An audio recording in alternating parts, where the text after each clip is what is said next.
Hi, this is a photograph of the Church of St Martin in Cumyoy in Monmouthshire, in the Brecon Beacons, not that far from Abergavenny. It's a church that was built in the 13th century. And the thing that makes it remarkable, and the reason we're talking about it in a geology lesson, is when we start to look at the angles. If you look at this building, you can see it's wrong. It's twisted. If you look at the bell tower, for example, it's leaning really distinctively over to the right. The nave of the church, closest to you there, you can see is tilted to the left. The whole building uh, is twisted round on itself. It's deformed. Perhaps unsurprisingly, the reason for this is its geology. It may be hard to see from this photo, but Cumyoy Church is actually built on a fairly steep hillside, overlooking a glaciated valley in the Brecon Beacons. The bedrock here is a desert sandstone interbedded with clay. That means we've got rocks that where water can get into them, that are going to be permeable, interbedded with rocks that are impermeable and also very weak. This whole hillside is moving. Building on land like this creates a whole series of challenges that back in the 13th century people weren't aware of. Now, though, we are. What we need to do now is we need to think about how our understanding of geological structures can actually be applied to uh, solving engineering geology problems.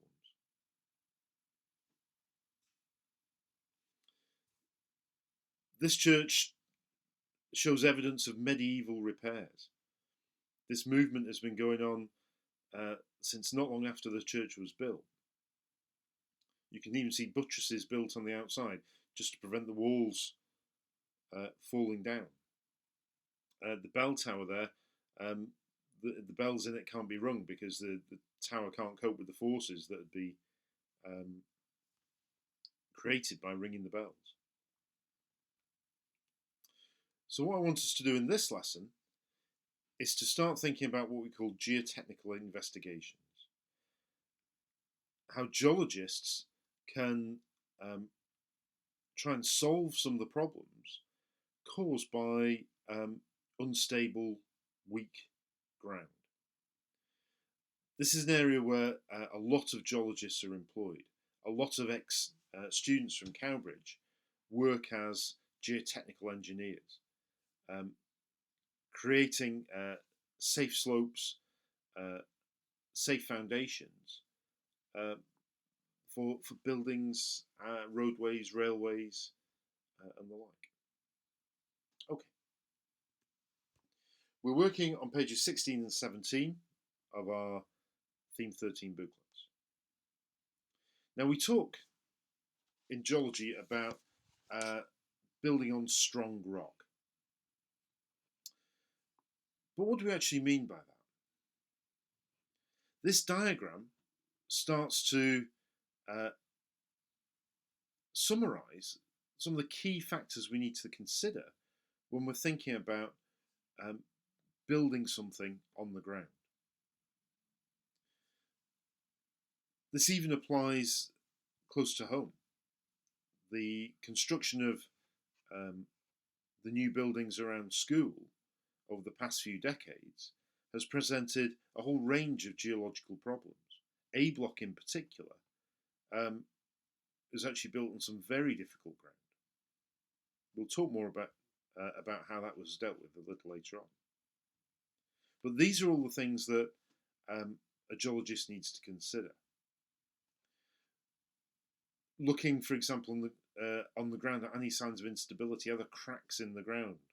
Are there areas that are sunk do we get that little depressions in the ground?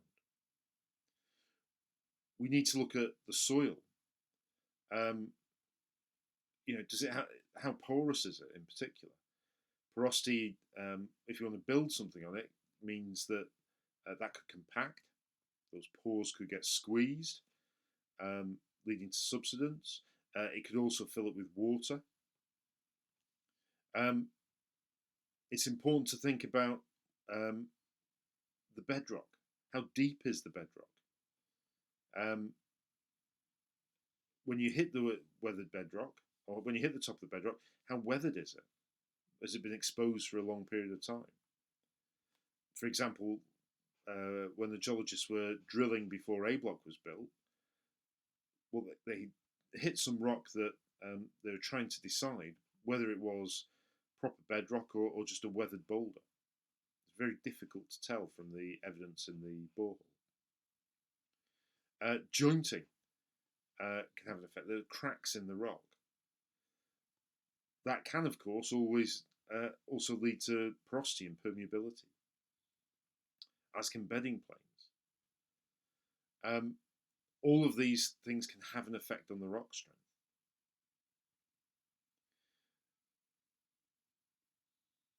There's also permeability of that bedrock. It's crucial always to know what's going on with water underground. Absolutely crucial. We can, of course, have other structures, faults, for example.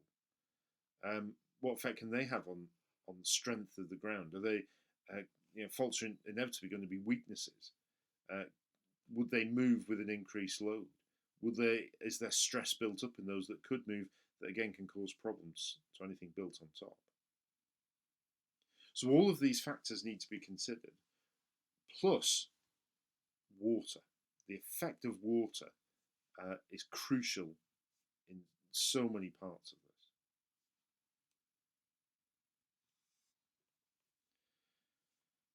What can happen as a result? If we have got unsuitable conditions, we can have compaction, where we get geological materials perhaps that are unconsolidated, perhaps that are have a lot of pore space in that can get squeezed. The result of that will be subsidence, the building sinking. That can be a real problem if that happens unevenly. I suppose a good example of that would be the Leaning Tower of Pisa, where part of the rock material underneath the tower compressed more than another part, and we ended up with a leak. We could have the opposite problem. We could have swelling ground. Clay, in particular, is terrible stuff to build on. Clay, if we get a lot of water going into it, will start to expand. Causing the ground to swell, and again breaking buildings that might be sitting on top of it. There are a whole series of mass movement failures as well. We could have rotational failures, where the weight pushing down on the rock underneath the building forces this sort of like circular movement, where part of the line goes down, part of it pushes up. We can get sliding failures as well, where loose rock material will start to move down a slope. So all of these problems can happen if we build in the wrong place, if we don't know enough about the geology. Okay, I've given you 4 photographs of real examples here. What I'd like you to do is I'd like you to identify the problems that we can see here. Okay? Label up the photos. Use that data to help you from page 16. See what you can come up with.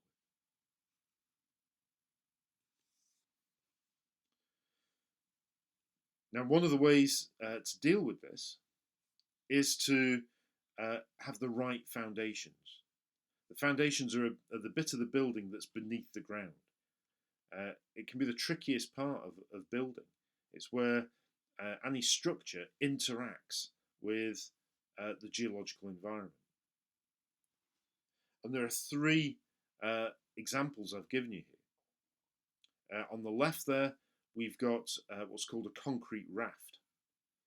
Concrete raft is a big slab of concrete that spreads the weight of the building across a wider area. And the building can just be built on top of that. For example, D Block, the art bungalow, that's built on clay, on a glacial clay. Terrible stuff to build on, very weak, prone to shrinking if it dries out, expanding if it gets wet. That building, despite the fact it's a relatively small and relatively light building, is built on a big concrete raft. The raft itself is about the size of the building plus the path that goes all the way around it, and it's probably about a metre thick or so.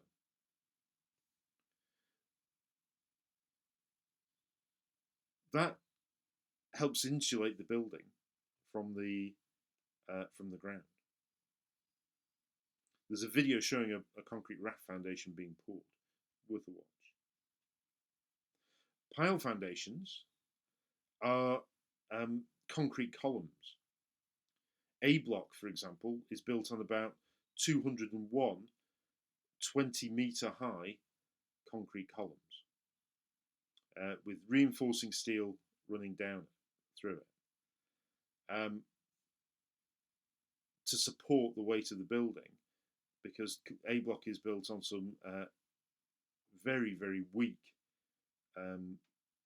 organic sediment. When it was being dug out for the building, it looked like brown porridge, to be honest, that was coming out of the ground.